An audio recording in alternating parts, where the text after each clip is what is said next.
welcome to the Yoga of Life podcast. So today's topic, off the top of my head, that I was contemplating this morning, and I thought of bringing it here, is a chase versus an attracting state in life, which also corresponds to a lack or a scarcity mindset versus an abundant mindset. And what this means is when we're in a chasing state, we're kind of living from a fear-based perspective, or from a self-doubt kind of a perspective, where we're kind of surviving. And when we're moved to an abundant state, we move to a place of, okay, what is it that I hope and I dream for in my life? And I'm living from a hope and a realistic positivity based perspective, and kind of a thriving mentality versus a surviving mentality.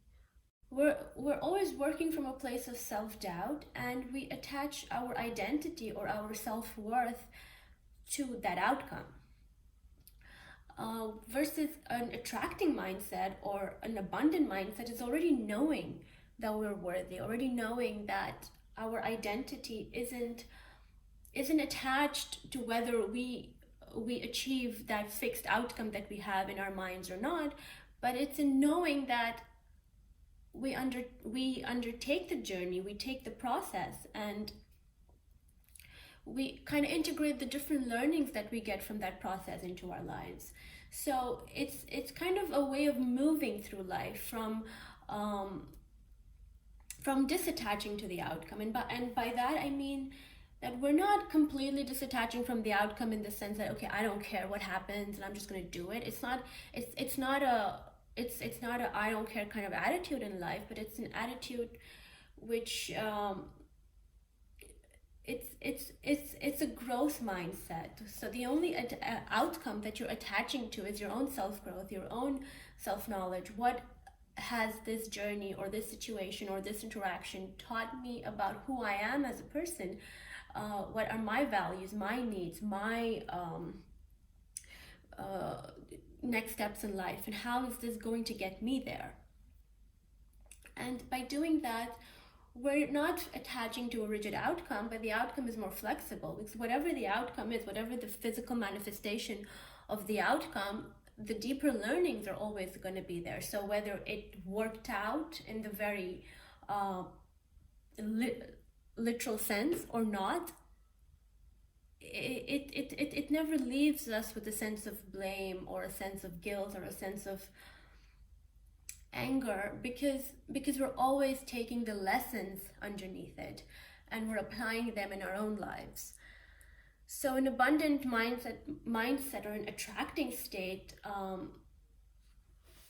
is always going to help you move or become into a better version of yourself, because you're not attaching your identity to an external object. Your identity comes from inside of you and who you are as a person and how you want to move through life.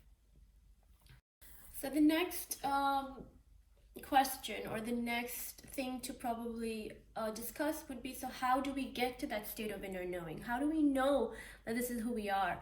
Especially for those who have kind of come out of a situation where their identity was attached to a marriage or a person or a man or a particular situation. How does a person, especially going through a life transition, just know, right? I mean, we're not supposed to just know. And according to my own experience and my own learnings, I've realized that really takes a lot of processing, an internal kind of processing, figuring out who we are in our physical realm, who we are in our social realm, who we are in our psychological realm, and who we are in our spiritual realm, and how do we kind of bring that all into an integrated in an integrated package which aligns the physical, the social, the psychological, and the spiritual.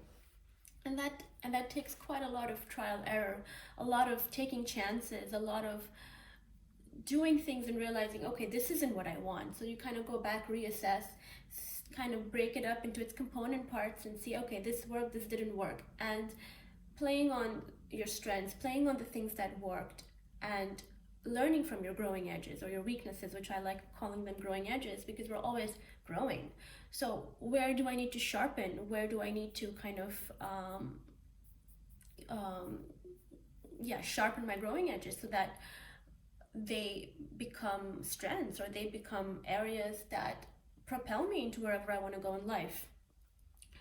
And as I said, that takes a lot of processing emotions. There are a lot of emotions that come up. There are a lot of past mindsets, attitudes, emotions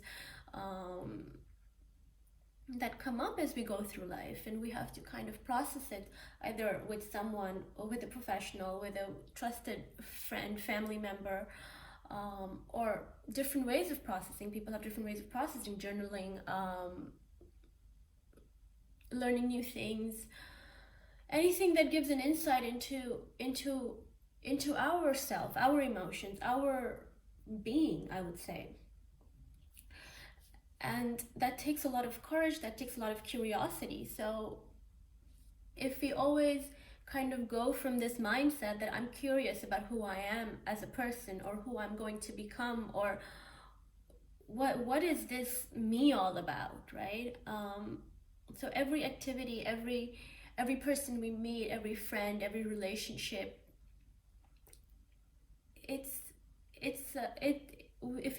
we engage in it from a place of I want to get to know me more, there is always things that we can learn. And taking it a step further, or stretching it a little bit more, how do we know that we are working from a place of inner knowing, especially if we've never really gone through life like that, or if we've always been told what to do, and suddenly you flip the question around and you say, okay, so it's not what I can get, but what do I want? And how are we just supposed to know if we're working from a place of inner knowing versus we're working from a place of attaching our identity to an external factor? And for me, I think the answer is know your non-negotiables in any situation. Know the things that you kind of base your decisions on, based kind of like what your baseline is in life. And that takes a lot of time figuring out. It's not something you just wake up with overnight and go like, okay, this is it for me. It takes a lot of reassessing, a lot of making mistakes and learning from that, a lot of doing things that in the end you go like, okay, this isn't what it looked like or what I had in mind, or this isn't the kind of person I want to be. So I'm going to reassess, take the things that worked, and maybe then you have one non-negotiable for one situation. So for instance, giving a very practical example would be after divorce, going back into a new relationship, especially if the marriage was an abusive one. So when looking for a new partner or looking for a new relationship, what are the non-negotiables that you're going to be pulling from? What are the things that you're going to want to have no matter what?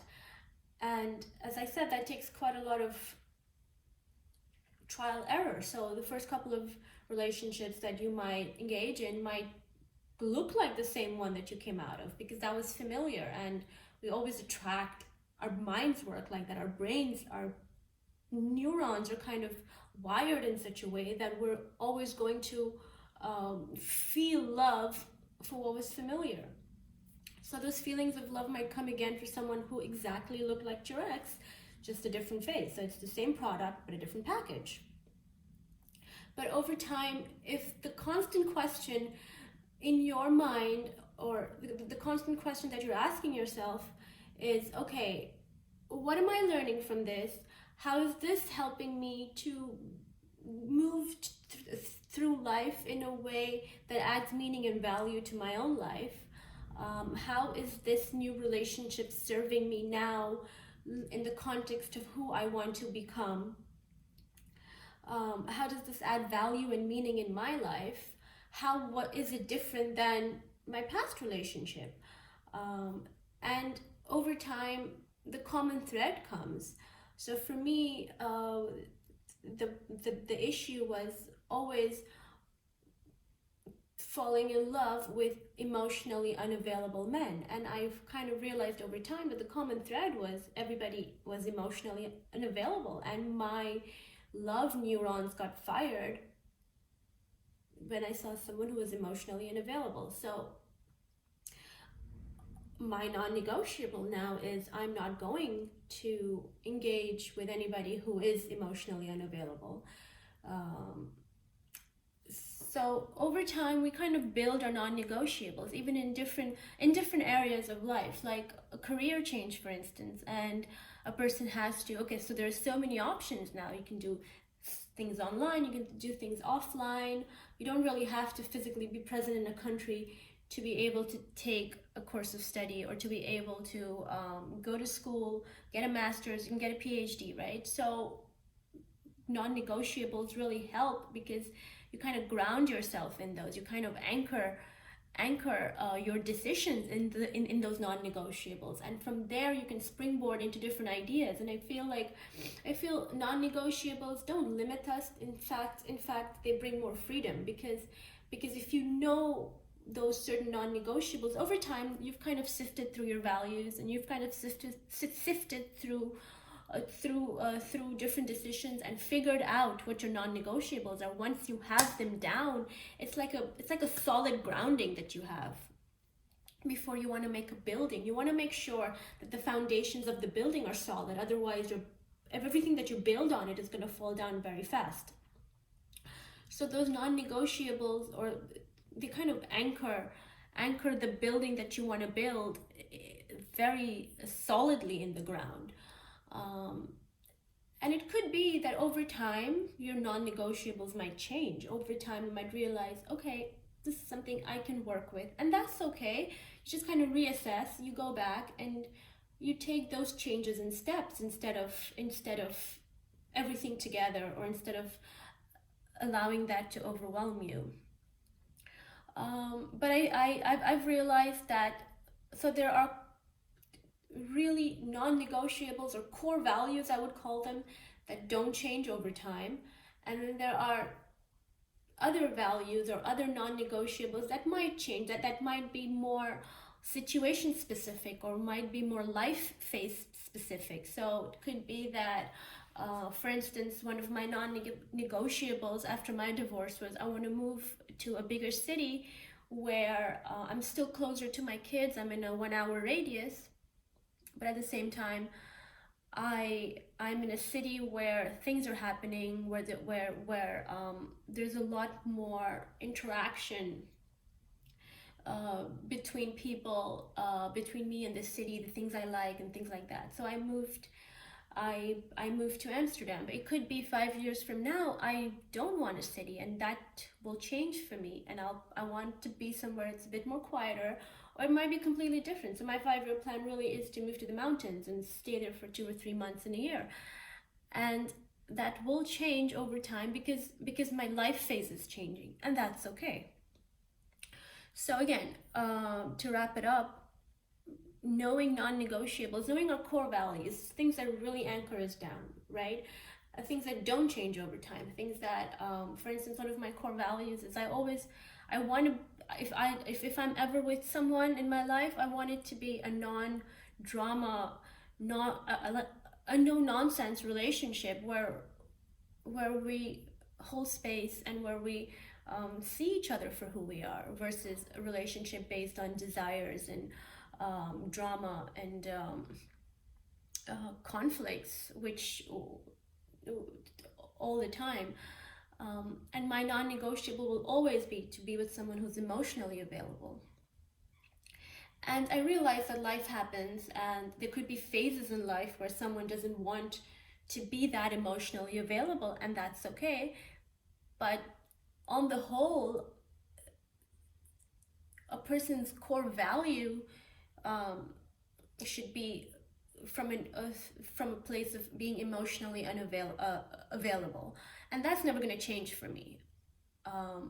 What it might look like might change, but that core value will never change. So I'd rather be with myself and be alone and live on the mountains and have good friends who are emotionally available instead of being with someone. Or if I find someone who meets those non-negotiables for me, then I'm going to build on that. So it really, those things kind of how they practically look like can change over time. But again, having core values, having super non-negotiables, I would say, to really ground you down, and then on that building kind of, I would say, your immediate needs, emotional, physical, psychological, social, you kind of build on that, and those can change over time, and that's okay. And then you kind of build your whole building on it, depending on those foundations and how much you want to build. And that's a lifelong process. And then that lifelong process, as I said, could be till the day you die plan, because then you have so much more autonomy in the different levels of your building, and you can always go back and change a level if you want, because your foundations are going to be strong. So yeah, build your building, build your life on foundations that are solid, core values that are solid, non-negotiables that are quite solid, an inner knowing where you are in life and what your needs are in that phase of life, so that you can build your building based on those. And that takes quite a while to sift through, but it's definitely worth it. It's definitely something that every one of us should engage in, because then you're living a conscious life. You're living a life from an attracting mindset versus a chase mindset. You're allowing the things that fulfill you to come into your life versus chasing an outcome. You're also more useful in the world because you're more fulfilled, so you can give more of yourself to people. You can help better. You can be a better mother, a better wife, a better sister, a better father, a better husband, a better whatever you are, a better person, a better member of the broader community. It really changes your whole life around when you see life from this kind of a place. Don't forget to like and subscribe to be kept updated on new videos. And if you have any comments or thoughts on the topic, then please leave a message in the comments.